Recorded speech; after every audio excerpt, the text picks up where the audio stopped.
Jay Haynes of the Film Sensei YouTube channel. Today in this video I'm going to show how to create this fireworks display effect using the particle simulator in HitFilm Pro.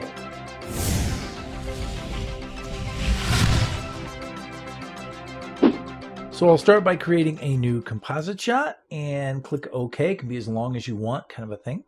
I'll go to the Effects tab and come down to Particles and Simulation, find the particle simulator and drag it here into the composite shot. And this is what we'll be working with here. Opening up the Controls tab for that, the first thing I want to do is just move the position of this down below the bottom of the frame so that those shoot out from that position instead of out of the middle.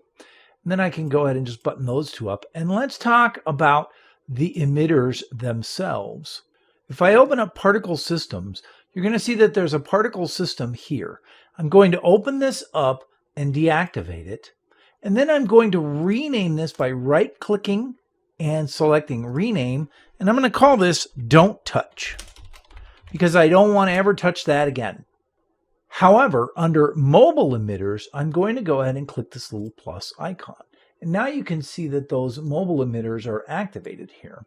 The first thing that I want to do is open up the general part of that and then change the activation event from birth to death. That way they shoot out and then the secondary system activates as soon as it dies.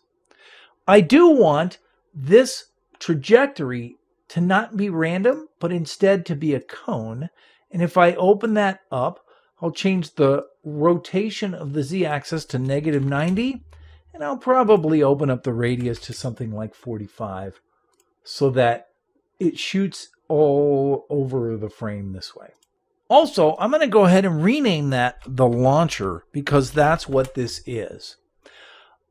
Under the movement of this, I'm going to go ahead and up this to about 900 or 1,000 or something like that so that there's plenty of speed behind that.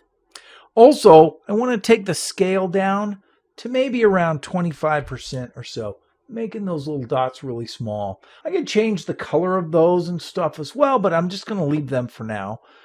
Opening up the movement variation of the launcher, we're going to go ahead and change the speed to about 200 of variation. Maybe we'll change the life to about half a second. And I'm not going to mess with the scale.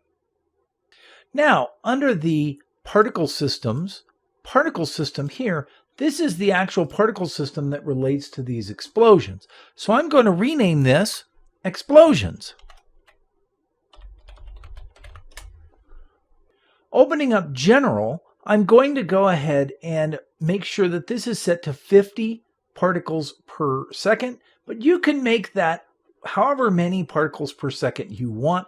The actual default is 50, so it works pretty well. Under the appearance variation, I basically just want to change the color variation to be 100%.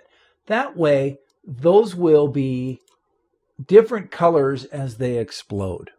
Under the movement, I'm going to go ahead and make the life around 2 seconds, the scale around 15%, and the speed all up to about 200. So now it's looking something like this, and that's not terrible. Under the movement variation, I'm going to go ahead and adjust the life to about half a second of a variation, maybe adjust the scale to about 5% variation, and the speed to about 100 variation. Just gives it a nice mix there. Now, if I turn on the particle system's motion blur, you can see that this actually ends up looking pretty darn nice. And I'm actually really happy with how that looks, and you could leave it just like this and you'd be fine. But there's a couple of other things that you can do. One is if you come to the lifetime panel and you have the explosions selected, looking at the alpha, you can go ahead and have these things fade out over time. So what you would do is you would just go ahead and turn this onto a gradient, maybe add an extra, bring this over here to the end, and then maybe the last quarter of this basically fading out over time. So that way, when it explodes, these particles just sort of fade out rather than disappearing from one frame to the next. That just adds a little bit of realism to it. Also, under the forces, you can open this up and add a directional force. But if you do that, it'll be far too much direction, right? They'll just fall right away. So what you do is open up that and change the strength to about 2%, just enough so that there's a little bit of gravity pulling those down as they explode. Okay, and the last thing I want to do is in the effects tab, if I come down to lights and flares and I open that up, there's a couple of effects that I want. One is glow. I'm just going to drag that onto the effects tab. And then also the auto light flares, I'll drag that one underneath as well. Okay, under the glow settings, I think I'm going to set this to 5, really crank that up. But then I'll take the threshold down to 1%, and then I'll bring the radius down to about 40 or so. Then, under the auto light flares, I think I'll take the intensity down to about 0.1, and I'll make the scale 2. Feel free to figure out exactly what works best for you. I'm Jay Haynes for the Film Sensei YouTube channel, and this has been how to create this fireworks display effect using the particle simulator in HitFilm Pro. Feel free to tinker with any of the settings to make this effect more personalized. Do me a favor and like this video, and don't forget to subscribe to my channel for more content like this.